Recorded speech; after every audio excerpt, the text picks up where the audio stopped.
আমি হাসপাতালে টানা ২০ দিন কাটিয়েছি। অথচ আমার স্বামীর পরিবারের একজন মানুষও একবার জিজ্ঞেস করেনি আমি কেমন আছি।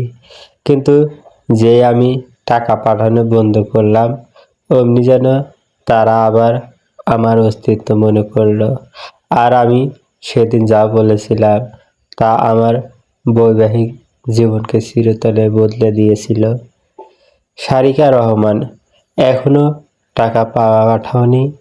এমন ভান করো না যেন তুমি মরতে বসেছ। এইবারই মানুষেরও তো খেতে হবে।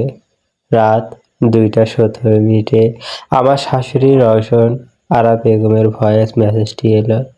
যখন আমি হাসপাতালের পাতলা সাদা চাদরের নিচে কাঁপছিলাম, তীব্র জ্বরে শরীর পুড়ে যাচ্ছিল। গুরুতর নিউমোনিয়ার কারণে আমাকে হাসপাতালে ভর্তি করা হয়েছিল।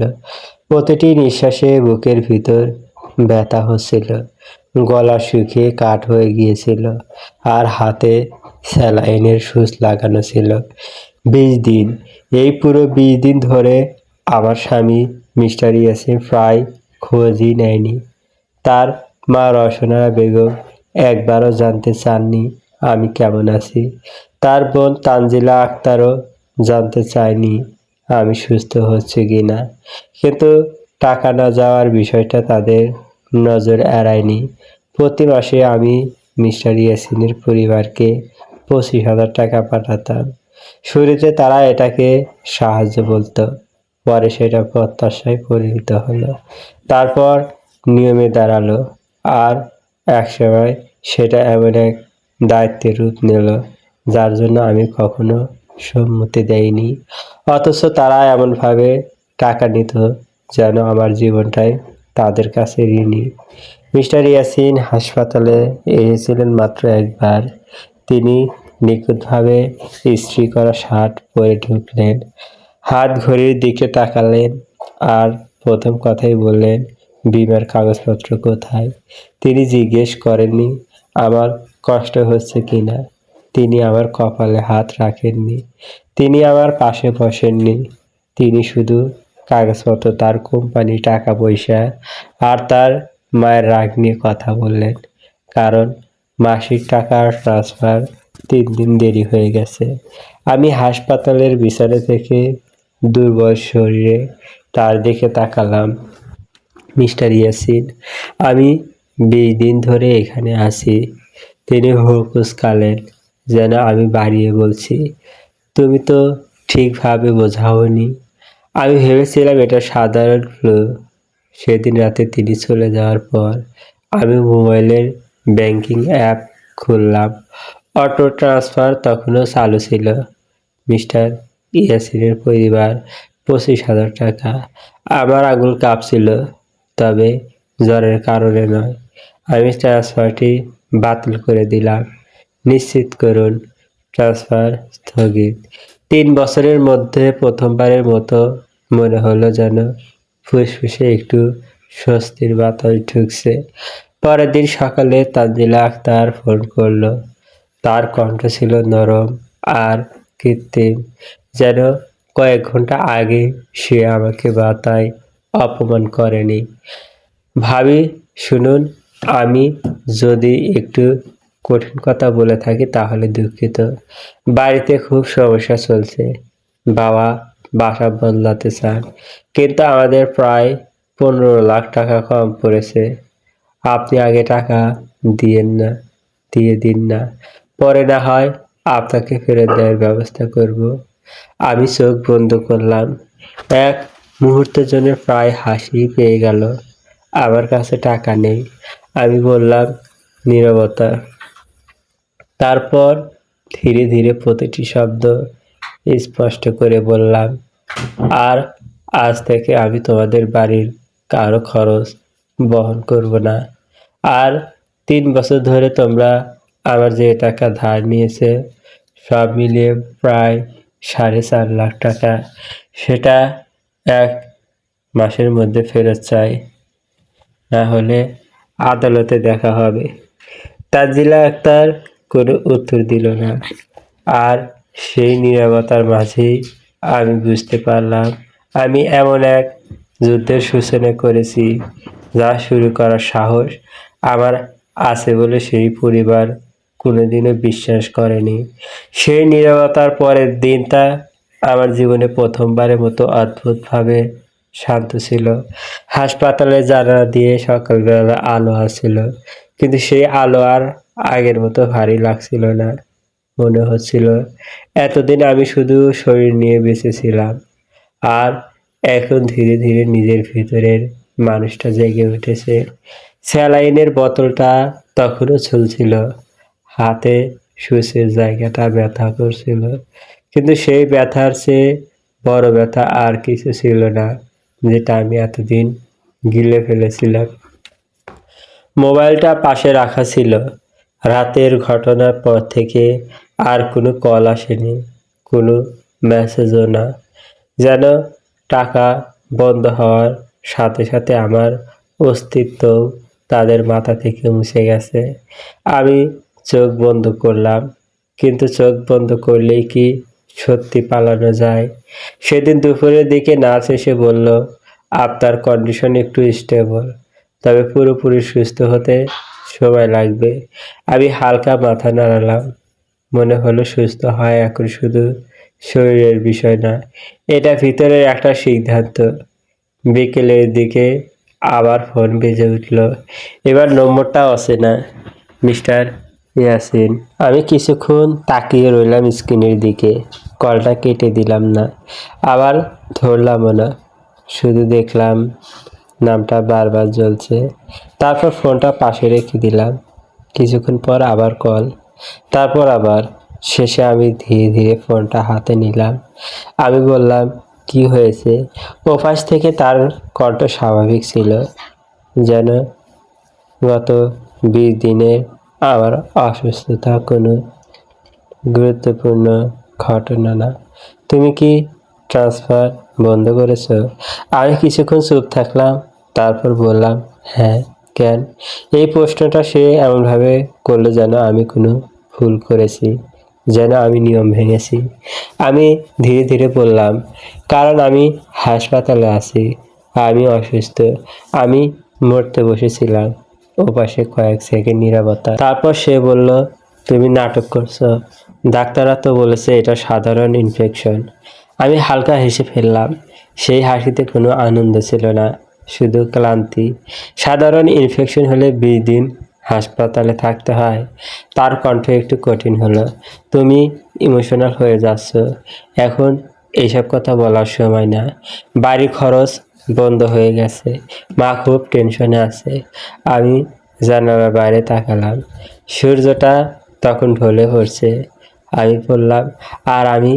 তার কণ্ঠ যেন এক মুহূর্তের জন্য থেমে গেল। তুমি তো ঠিক আছো এখন? এই বাক্যটা আমার বুকের ভিতর কোথাও ভেঙে পড়ল।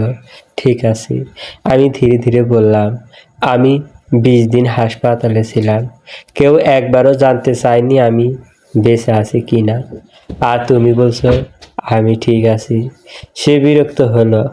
তুমি এখন এসব নাটক বন্ধ করো, আমি আজ রাতে বাসায় আসছি, কথা বলবো। কল কেটে গেল। আমি ফোনটা ধীরে ধীরে নামিয়ে রাখলাম। সেই মুহূর্তে বুঝলাম সে আমার ব্যথা বুঝতে আসছে না, সে আছে হিসাব বুঝতে। রাত নামার আগেই আমার শাশুড়ির আরেকটা মেসেজ এলো, এবার ভয়েস না লেখা। তুমি এখন এসব বাড়াবাড়ি করছো, পরিবারকে কষ্ট দিও না। টাকা পাঠানো বন্ধ করা মানে কি? তুমি কি আমাদের শত্রু হয়ে গেলে? আমি স্ক্রিনের দিকে তাকিয়ে রইলাম। শত্রু শব্দটা কেমন অদ্ভুত লাগলো। যে মানুষটা 20 দিন ধরে হাসপাতালে, যার শরীর ভেঙে গেছে, যার শ্বাস নিতে কষ্ট হচ্ছে, সে যদি নিজের উপার্জন বন্ধ করে দেয়, তখন সে শত্রু হয়ে যায়। আমি রিপ্লাই দিলাম না। সেদিন সন্ধ্যায় ডাক্তার এসে বললেন, আপনার ফিভার কমছে, তবে মানসিক স্ট্রেস বেশি মনে হচ্ছে। আপনি কিছু নিয়ে খুব চিন্তায় আছেন। আমি হালকা মাথা নাড়লাম। চিন্তা না ডাক্তার সাহেব, আমি শুধু জেগে উঠছি। রাত 8টার দিকে মিস্টার ইয়াসিন হাসপাতালে এলো। এবারও তার পোশাক নিখুঁত ছিল, চুল ঠিকঠাক, চোখে কোনো ক্লান্তি নেই, যেন সে অফিস থেকে না, কোনো বিজনেস মিটিং থেকে এসেছে। সে আমার বেডের পাশে দাঁড়ালো। তুমি এটা কেন করেছো? আমি তার দিকে তাকালাম না। আমি বললাম, তুমি আগে বলো, তুমি কেন করনি? সে ভ্রু কুঁচকালো। কি করিনি? 20 দিন ধরে একজন মানুষ হাসপাতালে, তুমি একবারও আসনি, একবারও না। জিজ্ঞেস করেছো আমি বেঁচে আছি কি না? সে যেন বিরক্ত হলো। আমি ব্যস্ত ছিলাম। এই বাক্যটা এত সহজ ছিল, যেন ব্যস্ত থাকা মানে সব দায়িত্ব শেষ। আমি ধীরে ধীরে বললাম, আমি জানি। তারপর একটু থেমে বললাম, আমি শুধু জানতে চাই তোমার কাছে আমি কতটা ব্যস্ততার চেয়ে কম গুরুত্বপূর্ণ ছিলাম। সে চুপ করলো। আমি এবার তার দিকে তাকালাম। তার চোখে কোনো অপরাধ ছিল না, ছিল শুধু অসন্তোষ। আমি বললাম, তুমি আমার কাছে এসেছো টাকা নিয়ে কথা বলতে, কিন্তু আমি এখন একটা কথা বলবো। সে কিছু বলল না। আমি ধীরে বললাম, আমি আর এই পরিবারের কোনো খরচ বহন করতে পারবো না। তার মুখ শক্ত হয়ে গেল। তুমি পাগল হয়ে গেছো? আমি শান্তভাবে বললাম, না, আমি প্রথমবার ঠিকভাবে ভাবছি। সে একটু সামনে ঝুঁকল। তুমি জানো না তুমি কি করছো? এই পরিবার, আমি তাকে থামিয়ে দিলাম, এই পরিবার আমার অসুস্থতার সময় কোথায় ছিল? নীরবতা। আমি ধীরে ধীরে বললাম, আমি আর টাকা পাঠাবো না, আর যা পাঠিয়েছি তার হিসাব চাইব। সে হাসলো, কিন্তু সেই হাসি ছিল অবিশ্বাসের। তুমি আদালতে যাবে? আমি বললাম, যদি দরকার হয় যাব। সে কিছুক্ষণ আমার দিকে তাকিয়ে রইল, তারপর ধীরে ধীরে বলল, তুমি সত্যিই বদলে যাচ্ছ। আমি হালকা স্বরে বললাম, না, আমি শুধু প্রথমবার নিজেকে খুঁজে পাচ্ছি। সে আর কিছু বলল না। সে ঘুরে চলে গেল। রাত গভীর হলে আমি বিছানায় শুয়েছিলাম। বাইরের শহরে শব্দ ভেসে আসছিল। আমার ভিতরে একটা ভয় ছিল, কিন্তু তার চেয়েও বড় একটা শক্তি জন্ম নিচ্ছিল। আমি বুঝতে পারছিলাম এই লড়াই শুরু হয়ে গেছে, আর এবার আর কেউ আমাকে আগের মতো চুপ করাতে পারবে না। রাতটা হাসপাতালের ভিতরে অস্বাভাবিকভাবে দীর্ঘ মনে হচ্ছিল। ঘড়ি কাঁটা যেন এগোচ্ছিল না, বরং থেমে থেমে আমার বুকের ভিতর একটা ভারী চাপ তৈরি করছিল। মিস্টার ইয়াসিন চলে যাওয়ার পর পুরো ঘরটা আরো নিঃশব্দ হয়ে গেল। এই নিঃশব্দতা আগের মতো শান্ত ছিল না, বরং এটা ছিল এমন এক নীরবতা, যেটা যুদ্ধের আগে বাতাসে জমে থাকা উত্তেজনার মতো শরীরকে অস্থির করে তোলে। আমি চোখ বন্ধ করে শুয়েছিলাম, কিন্তু ঘুম আসছিল না, কারণ এখন আমার শরীরের চেয়ে বেশি জেগেছিল আমার ভেতরের সিদ্ধান্তগুলো। আমি আর আগের মানুষটা নেই, এই সত্যটা বুঝতে সময় লাগছিল, কিন্তু অস্বীকার করার আর কোনো উপায় ছিল না। হঠাৎ ফোনটা ভাইব্রেট করলো। স্ক্রিনে অচেনা একটা নম্বর। আমি কিছুক্ষণ তাকিয়ে থেকে ফোনটা ধরলাম। ও পাশে একজন পুরুষের কণ্ঠ বলল, তিনি একজন অ্যাডভোকেট এবং আমার স্বামীর পরিবারের পক্ষ থেকে কিছু কাগজপত্র নিয়ে কথা বলছেন। তারা নাকি আমার বিরুদ্ধে আইনি ব্যবস্থা নিতে চায়, কারণ আমি পরিবারের খরচ বন্ধ করে দিয়েছি। আমি কিছুক্ষণ চুপ থেকে শুধু বললাম, ঠিক আছে। তারপর ফোনটা কেটে গেল। সেই মুহূর্তে আমি বুঝলাম, এটা শুধু পারিবারিক সম্পর্কের বিষয় নেই, এটা এখন আইন, অস্তিত্ব আর আত্মসম্মানের লড়াই। পরের দিন সকালে ডাক্তার রাউন্ডে এসে বললেন, আমার শারীরিক অবস্থা আগের চেয়ে ভালো, কিন্তু মানসিক চাপ খুব বেশি। আমি হালকা হেসে বললাম, মনটাই এখন যুদ্ধক্ষেত্র। দুপুরে তানজিলা আক্তার হাসপাতালে এলো। তার মুখে আগের নরম ভান ছিল না, ছিল স্পষ্ট রাগ আর চাপা ক্ষোভ। সে বলল আমি নাকি পরিবার ভেঙে দিচ্ছি। আমি শান্তভাবে বললাম আমি ভাঙছি না, আমি শুধু বোঝার চেষ্টা করছি আমি কোথায় ছিলাম এতদিন। আমার কথা শুনে সে আরো অস্থির হয়ে উঠল, কিন্তু আমি আর পিছনে ফিরিনি। সন্ধ্যায় মিস্টার ইয়াসিন আবার এলো। তার চোখে আগের মতো আত্মবিশ্বাস নেই, কিন্তু মুখে এখনো কঠোরতা আছে। সে সরাসরি বলল আমি অ্যাডভোকেটের সাথে কথা বলেছি কিনা। আমি বললাম হ্যাঁ। সে জানতে চাইল আমি সত্যিই আদালতে যেতে চাই কিনা। আমি জানালার দিকে তাকিয়ে বললাম আমি সত্যি চাই। সে বিরক্ত হয়ে বলল আমি ঝামেলা বাড়াচ্ছি। আমি শান্তভাবে বললাম আমি ঝামেলা বাড়াচ্ছি না, আমি শুধু হিসাব চাইছি। আমি কোথায় ছিলাম এই সম্পর্কের ভিতরে। তার সঙ্গে কথা বাড়তে বাড়তে সে হুমকি দিল ডিভোর্স কেস করবে।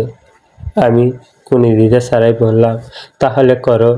সেই মুহূর্তে আমার ভিতরে ভয় না, বরং এক ধরনের স্পষ্টতা জন্ম নিল। রাত গভীর হলে আমি বিছানায় শুয়ে ব্যাংক অ্যাপ খুলে গত 3 বছরের লেনদেন দেখতে থাকলাম। প্রতি মাসে 25,000 টাকা করে পাঠানো হয়েছে, একটানা নিঃস্বার্থভাবে। প্রতিটি ট্রান্সফার যেন আমার নিজের অস্তিত্বের একটা অংশ হারিয়ে যাওয়ার মতো লাগছিল। আমি বুঝতে পারছিলাম আমি শুধু টাকা পাঠাইনি, আমি ধীরে ধীরে নিজের জায়গা থেকেও সরে গিয়েছি। কিন্তু এখন সেই জায়গাটা আবার খুঁজে পাওয়ার সময় এসেছে। 2 দিন পর হাসপাতাল থেকে ছাড়পত্র নেওয়ার দিন এলো। আকাশে হালকা বৃষ্টি পড়ছিল, মাটি ভেজা গন্ধে ভরে উঠেছিল। আমি গেটের দিকে এগোতেই দেখলাম মিস্টার ইয়াসিন দাঁড়িয়ে আছে। তার পাশে অ্যাডভোকেটও আছে। তার চোখে আর আগের দম্ভ নেই, আছে শুধু এক ধরনের অস্বস্তি। সে আমাকে আবার থামানোর চেষ্টা করলো, কিন্তু আমি থামলাম না। আমি শুধু শান্তভাবে বললাম আমি শুরু করিনি, আমি শুধু নিজেকে বাঁচাচ্ছি। তারপর আমি হাঁটা শুরু করলাম, আর পিছনে পড়ে রইল সেই জীবন যেখানে আমি শুধু হিসাবের একটা নাম ছিলাম। আমি হাসপাতালের গেট পার হয়ে যখন প্রথমবারের মতো বাইরে দাঁড়ালাম, তখন বৃষ্টি আর মাটির গন্ধ মিশে এক অদ্ভুত বাস্তবতা তৈরি করেছিল। যেন এতদিন আমি যে পৃথিবীতে ছিলাম সেটা কোনো চাপা স্বপ্ন। আর এখন হঠাৎ করে চোখ খুলে দেখলাম আসল জীবনটা অনেক বেশি নির্মম, কিন্তু অনেক বেশি সত্য। আমার হাতে ছোট একটা ব্যাগ, শরীর এখনো দুর্বল, কিন্তু ভিতরে কোথাও একটা অদ্ভুত শক্তি জমে উঠেছিল, যেটা আগে কখনো অনুভব করিনি। মিস্টার ইয়াসিন আর অ্যাডভোকেট তখনও দাঁড়িয়ে ছিল গেটের সামনে। আমি পিছনে তাকালাম না, কারণ এ যখন আমার পিছনে তাকানোর মতো কোনো গল্প আমার নেই। আমি শুধু সামনে হাঁটছিলাম, ধীরে কিন্তু থামা ছাড়া। প্রতিটি পা ফেলায় মনে হচ্ছিল আমি নিজের পুরনো পরিচয়টা একে একে পিছনে ফেলে আসছি। বাসে উঠে জানালার পাশে বসতেই শহরটা ধীরে ধীরে পিছিয়ে যেতে লাগলো। রাস্তা, মানুষ, শব্দ সবকিছু যেন আগের মতোই চলছে, কিন্তু আমার ভিতরের পৃথিবীটা আর আগের মতো নেই। আমি জানতাম বাড়ি ফিরলে যুদ্ধটা আরো বড় হবে, কারণ এটা শুধু স্বামী স্ত্রীর সমস্যা না, এটা এখন পুরো একটা ব্যবস্থার বিরুদ্ধে দাঁড়ানো এক নারীর সিদ্ধান্ত। বাসার দরজার সামনে পৌঁছাতেই দেখি রসনারা বেগম দাঁড়িয়ে আছে। তার চোখে সেই পুরনো হিসেবি দৃষ্টি, যেখানে আবেগ কম, প্রয়োজন বেশি। আমি দরজার সামনে দাঁড়াতেই তিনি প্রথমেই বললেন, এত নাটক কেন করছো? বাড়ির অবস্থা তুমি জানো না? আমি কোনো উত্তর দিলাম না, কারণ আমি এখন বুঝতে শিখেছি সব প্রশ্নের উত্তর দিতে হয় না। আমি ভিতরে ঢুকলাম। ঘরের বাতাসে সেই একই পুরনো গন্ধ, যেখানে আমি কখনো কখনো অতিথি ছিলাম না, বরং সবসময় দায়িত্বে ছিলাম। সোফার কোনায় বসে। তানজিলা আক্তার আমাকে একবার দেখে চোখ সরিয়ে নিল, যেন আমি কোনো সমস্যা, কোনো অস্বস্তি, যেটা এখন আর তাদের দরকার নেই।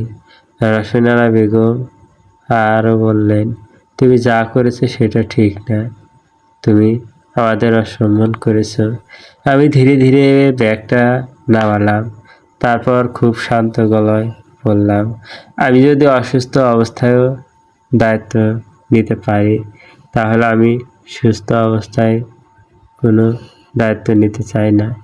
এই বাক্যটা বলার পর ঘরে এক ধরনের অস্বস্তিকর নীরবতা নেমে এলো। রাতের দিকে মিস্টার ইয়াসিন বাসায় এলো। তার মুখে ক্লান্তি, কিন্তু সেই ক্লান্তির ভিতরেও একটা চাপা রাগ। সে সরাসরি আবার ঘরে ঢুকলো, দরজা বন্ধ করলো না, যেন সে এখনো মনে করে এই ঘর, এই বাড়ি, এই জীবন সবকিছু তার নিয়ন্ত্রণে। সে বলল, তুমি কি সত্যিই এগোতে চাও না এই পথে? আর তার দিকে তাকালাম।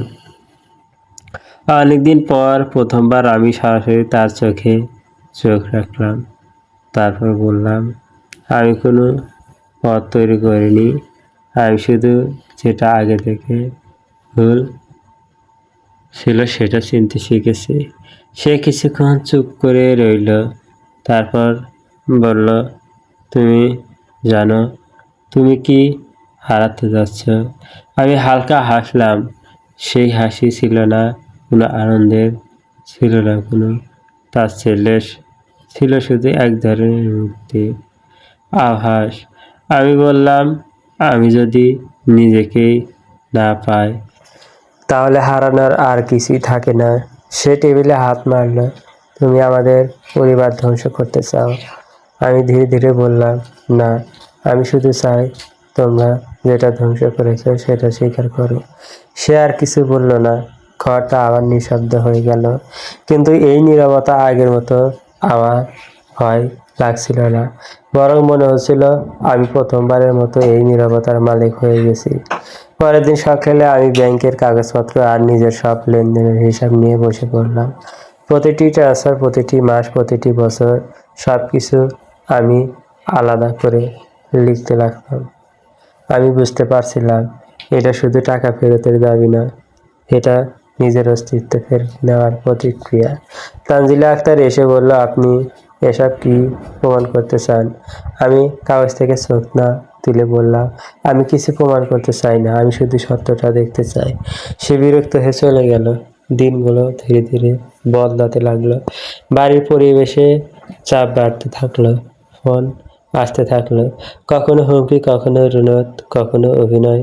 কিন্তু আমি আর আগের মতো প্রতিটি কথায় ভেঙে পড়ছিলাম না, কারণ এখন আমি প্রতিটি শব্দকে বিশ্লেষণ করতে শিখে গেছি।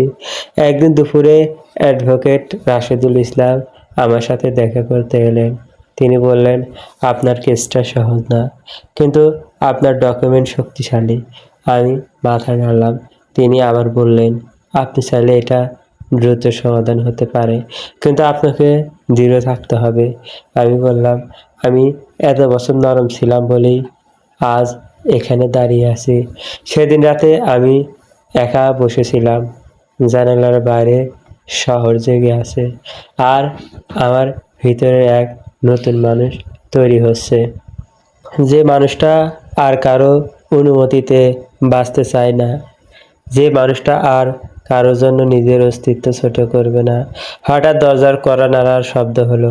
আমি জানতাম না কে এসেছে, কিন্তু যখন দরজা খুললাম, সামনে দাঁড়িয়ে ছিল মিস্টার ইয়াসিন।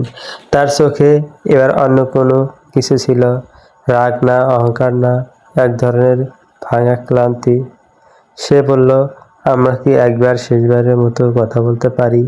আমি কিছুক্ষণ চুপ থেকে বললাম, আমরা তো অনেকবার কথা বলেছি, সমস্যা হলো তুমি শোনোনি।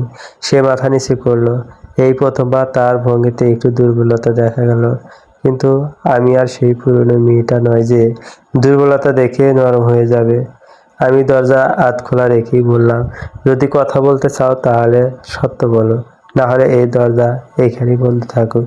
সে কিছুক্ষণ চুপ করে দাঁড়িয়ে রইল, তারপর ধীরে বলল, আমি হয়তো ভুল করেছি। এই বাক্যটা আমার কাছে কোনো জয় না, কোনো পরাজয় না, শুধু একটা শুরু।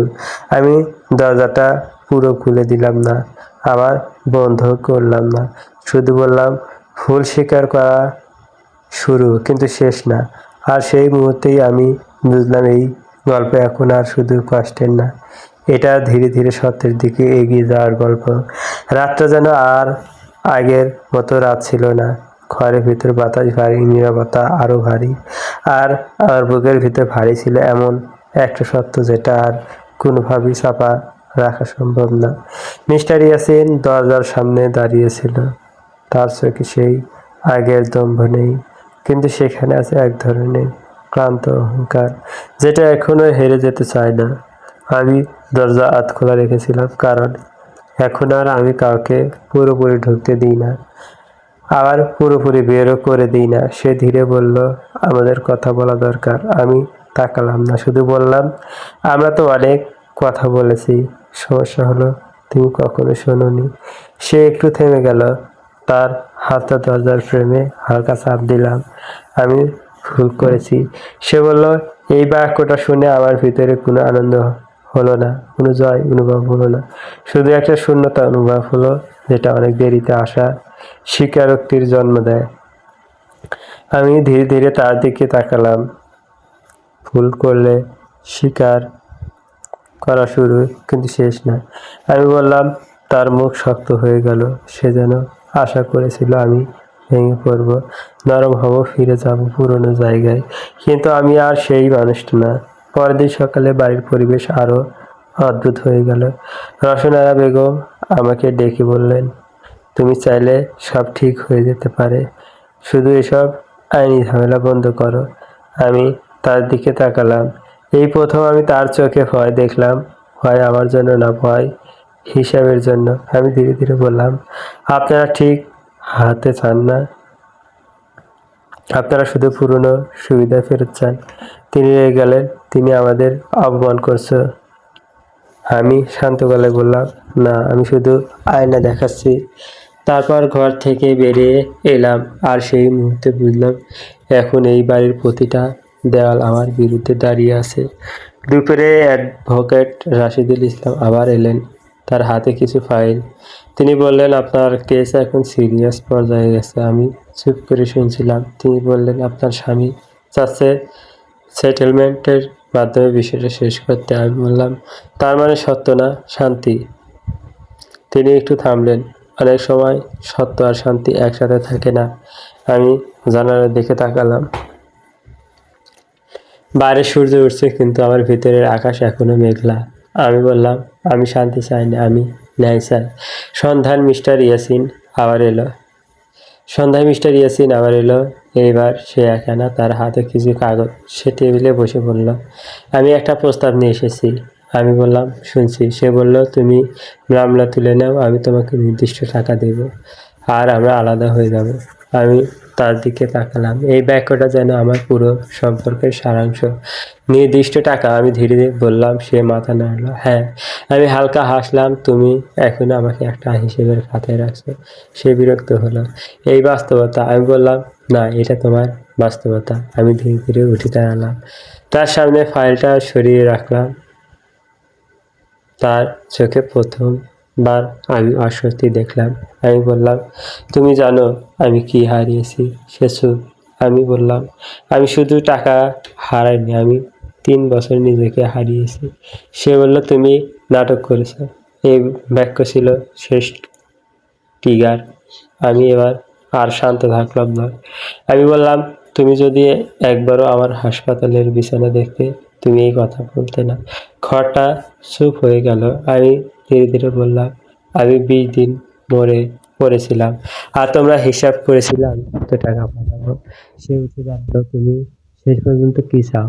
আমি তার চোখের দিকে তাকালাম। এইবার আমার কণ্ঠ শক্ত। আমি চাই তোমরা স্বীকার করো, তোমরা আমাকে মানুষ হিসেবে দেখোনি। সে কিছু বলল না, কারণ এই সত্যটা কোনো উত্তর নেই। রাত গভীর হলে আমি একা ঘরে বসেছিলাম। ফাইলগুলো টেবিলে পড়ে আছে, কিন্তু আমার মাথায় শুধু একটা কথা পাখা ছিল। এই লড়াই এখন আর টাকা নিয়ে না, এই লড়াই অস্তিত্ব নিয়ে। হঠাৎ ফোন বাজলো। অ্যাডভোকেট, তিনি বললেন, কাল কোর্টে প্রথম শুনানি। আমি চোখ বন্ধ করলাম। ভিতরের একটা অদ্ভুত শান্তি নেমে এলো। সে যেন এতদিন পর আমি শেষ পর্যন্ত নিজে নামে দাঁড়াতে চাচ্ছি। পরের দিন আদালত, বড় বিল্ডিং, বড় মানুষ, বড় আইন, সবকিছু ভারী। আমি ঢুকতেই মনে হলো আমি আর সেই হাসপাতালের দুর্বল নারী। একজন আমি এখন একজন দাবিদার। বিচার শুরু হলো। মিস্টার ইয়াসিন আমার পাশেই বসে আছে, কিন্তু সে আর পাশে না, সে এখন বিপরীতে। বিচারক প্রশ্ন করলেন, আপনি অভিযোগ করেছেন কি? আমি উঠে দাঁড়ালাম। ঘরের সবাই আমার দিকে তাকালো। আমি ধীরে বললাম, আমি অভিযোগ করছি না, আমি সত্য বলছি। ঘর নিস্তব্ধ হয়ে গেল। আর সেই নিস্তব্ধতার ভিতরে আমি প্রথমবার অনুভব করলাম আমি হেরে যাচ্ছি না, আমি প্রথমবার জিততে শুরু করেছি। চলবে। পরবর্তী গল্প পাওয়ার জন্য চ্যানেলটি সাবস্ক্রাইব করুন। চ্যানেল সাবস্ক্রাইব না করলে গল্প দেওয়া হবে না, তাই সবাই চ্যানেলটি সাবস্ক্রাইব করুন। ভিডিওতে একটা লাইক দিন। ধন্যবাদ।